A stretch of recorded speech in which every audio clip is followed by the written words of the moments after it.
Hey everybody, it's Patrick here at the Mortgage Firm Tampa, and this week's word of the week is home inspection. What's a home inspection? Everyone should get one, okay?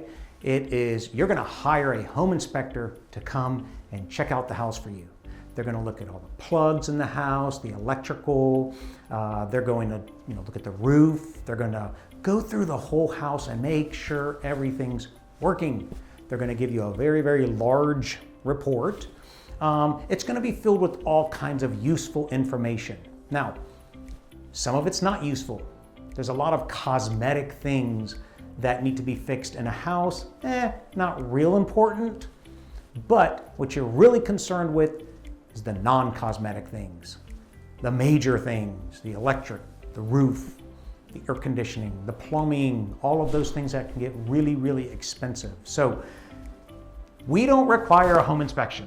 Don't need one, you can get a mortgage without it, but we highly recommend that you get a home inspection.